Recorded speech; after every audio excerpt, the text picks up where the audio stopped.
పాఠశాలలో విద్యార్థుల యోగక్షేమాలపై సంబంధిత యాజమాన్యం పూర్తి బాధ్యతగా వ్యవహరించాలని రంపచోడవరం ఎమ్మెల్యే శిరీషాదేవి ఉపాధ్యాయుల్ని ఆదేశించారు. మారేడుమిల్లి మండలంలోని ఆశ్రమ బాలికోన్నత పాఠశాలను బుధవారం ఎమ్మెల్యే ఆకస్మికంగా సందర్శించారు. ఈ సందర్భంగా మాట్లాడారు. మంగళవారం సాయంత్రం ఈ పాఠశాలలో చదువుతున్న 8వ తరగతి విద్యార్థిని అదృశ్యమైనట్లు పలు పత్రికల్లో వచ్చిన కథనాలతో హుటాహుటిన సంబంధిత పాఠశాలను సందర్శించడం జరిగిందన్నారు. ఈ విషయంపై యాజమాన్యాన్ని ప్రశ్నించగా అదృశ్యమైన విద్యార్థిని వాళ్ళ ఇంటికి వెళ్లింది, మరలా పాఠశాలకు తీసుకొచ్చినట్లు యాజమాన్యం తెలిపినట్లు ఎమ్మెల్యే మీడియాకు తెలిపారు. విద్యార్థులకు ఎలాంటి అసౌకర్యం ఉన్న యాజమాన్యం వెంటనే స్పందించాలని, లేని పక్షంలో శాఖ మరిపిన చర్యలు తప్పవని హెచ్చరించారు. అదృశ్యమై తిరిగి పాఠశాలకు వచ్చిన విద్యార్థినితో మాట్లాడి చక్కగా చదువుకోవాలని సూచించారు. ఎలాంటి ఇబ్బంది ఉన్నా తనకు తెలియపరిస్తే పరిష్కారం చేస్తామని విద్యార్థులకు హామీ ఇచ్చారు.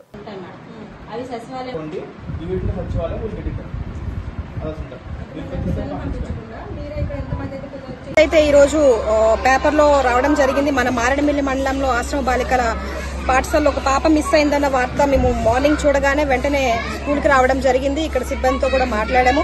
అయితే 8th క్లాస్ లో చెందినటువంటి పల్లాల గంగాబాయి అనే చావడికోట గ్రామానికి చెందినటువంటి పాప ముందు రోజు ఇంటికెళ్ళి వచ్చింది. పాపం ఇంటి బెంగ మీద ఎవరికి చెప్పకుండా నిన్న మార్నింగ్ బస్ ఎక్కి వెళ్ళిపోయింది వాళ్ళ ఇంటికి. అయితే వెంటనే ఉన్నటువంటి హెచ్ఎం గారు స్టేషన్ కి ఇన్ఫర్మేషన్ చేయడం జరిగింది. అయితే తల్లిదండ్రులకి ఒకవేళ అడుగుదామంటే ఇక్కడ మాకు సిగ్నల్ ప్రాబ్లం వల్ల, ఇదంతా ఏజెన్సీ ఏరియా, మాకు కొంచెం ఇన్ఫర్మేషన్ ప్రాబ్లం వల్ల వెంటనే స్టేషన్ కి మేడం గారు కంప్లైంట్ చేయడం జరిగింది. వెంటనే సిఐ గారు, ఎస్ఐ గారు వెళ్లి ఆ గ్రామానికి వెళ్ళడం జరిగింది. అవన్నీ ఇక్కడ ఉన్నటువంటి స్టాఫ్ కూడా వెళ్లి పిల్ల ఎక్కడుంది ఏంటని వెంటనే ఎంక్వైరీ చేయడం జరిగింది. అయితే నిన్న మార్నింగ్ మిస్ అయిన పాప ఈవినింగ్ లోపు వాళ్ళ ఇంట్లో సేఫ్ గా ఉందని సిబ్బంది మాకు తెలియజేయడం జరిగింది. అయినా ఇలాంటి మళ్ళీ పునరావృతం కాకుండా కొంచెం జాగ్రత్త తీసుకోవాలని చెప్పడం జరిగింది. అయితే పిల్లలకు కూడా కొంచెం మోటివేషన్ చేయాల్సినటువంటి అవసరం ఉంది. ఎందుకంటే పిల్లలు చిన్నపిల్లలు, ఇంటి మీద బెంగ ఉంటుంది ఖచ్చితంగా. కాకపోతే ఆల్రెడీ ఇప్పటికి 2 ఇన్సిడెంట్లు మనకు జరిగినాయి.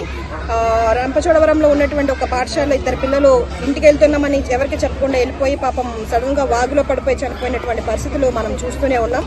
కానీ అలాంటి సంఘటనలు ఏమీ జరగలేదు కనుక ఇక నుంచి అయినా సరే తల్లిదండ్రులు కూడా ఒకటే చెప్తా ఉన్నాం, పిల్లలకి మీరు ఇంట్లో మోటివేషన్ చేసి పంపించండి. ఎందుకంటే మనం ఒక రోజు కష్టపడితే కానీ మన కడుపులో గడపేటువంటి పరిస్థితులు లేవు. అదే హాస్టల్లో అయితే పొద్దున టిఫిన్, భోజనము, చదువుతో పాటు ఎడ్యుకేషన్, హెల్త్ అన్ని కూడా ఇక్కడ అందరూ వాళ్ళే చూసుకుంటారు. ఇప్పుడు మీరు చూస్తూనే ఉన్నారు, ఎడ్యుకేషన్ మినిస్టర్ గారు లోకేష్ గారు ఎంతగా ప్రతిష్టాత్మకంగా విద్యలో అనేక నూతనమైనటువంటి మార్పులు తీసుకురావడానికి ఎంతగానో ప్రయత్నిస్తూ ఉన్నారు. కాబట్టి పిల్లల్ని ఇంకా మనం మోటివేషన్ చేస్తూ స్కూల్లో చదువుకుంటేనే మీ ఆరోగ్యం బాగుంటుంది, మీ ఎడ్యుకేషన్ బాగుంటుంది, మీరు అన్ని రకాలుగా అభివృద్ధి చెందుతారనేటువంటి మాటలు కూడా తల్లిదండ్రులతో పాటు ఇతర నాయకులు, అదేవిధంగా స్కూల్ యాజమాని ఇవన్నీ కూడా తరచుగా పిల్లలతో కమ్యూనికేట్ అవుతుంటే వాళ్ళు కూడా ఇలాంటి ఆలోచన నుంచి పక్కదో పట్టేటువంటి అవకాశాలు ఉంటాయి కనుక నేను ప్రజలకు ఇదే తెలియజేస్తా ఉన్నాను. కాబట్టి రాబోయే రోజుల్లో ఇంకా ఈ స్కూల్ డెవలప్మెంట్ అని కానీ లేకపోతే రకరకాల యాక్టివిటీస్ లో పిల్లల్ని ఎడ్యుకేషన్ పరంగా ఏ విధంగా మోటివేషన్ చేయాలన్న దిశగా మేము అందరం ముందుకు వెళ్తా ఉన్నాం కనుక దయచేసి అందరూ గమనించాలి. ఏదైనా న్యూస్ తెలియగానే పూర్తిగా విచారణ జరిపిన తర్వాతే పేపర్కి వేయాలని కూడా మన మీడియా మిత్రుల వరకు తెలియజేస్తా ఉన్నాను. ఎందుకంటే ఇప్పుడు ప్రతిపక్షంలో ఉన్న వాళ్ళు చాలా మంది చిన్న ఇష్యూని కూడా పెద్దగా చేస్తున్నారు. ఇప్పుడు మిస్ అయిందంటే అది ఎమ్మెల్యే గారి లోపం వల్లే జరిగిందనేటువంటి వార్తలు కూడా వచ్చేటువంటి అవకాశాలు ఉన్నాయి. కనుక ఇది మా గవర్నమెంట్ మీద, మన ప్రభుత్వం మీద, మన కూటమి ప్రభుత్వం మీద చెడ్డ పేరు తెచ్చేటువంటి అవకాశాలు ఉన్నాయి కనుక దయచేసి దీన్ని గమనించాలి.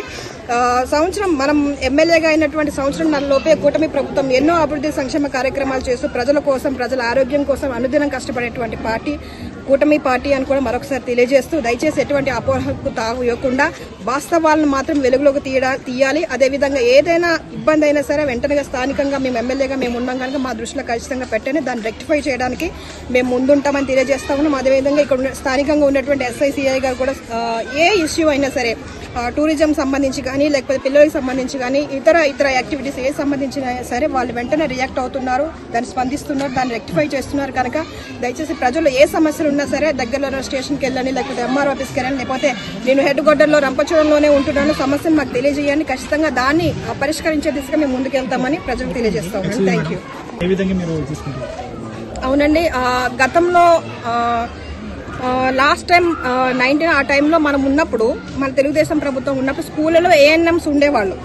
తర్వాత జగన్మోహన్ రెడ్డి గారు వచ్చిన తర్వాత, వైఎస్ఆర్సీపీ వచ్చిన తర్వాత స్కూల్లో ఉన్నటువంటి ఏఎన్ఎంస్ తీసేశారు. ఈ తీయడం వల్ల ఏమవుతుందంటే పిల్లల ఎడ్యుకేషన్ పాడవుతుంది.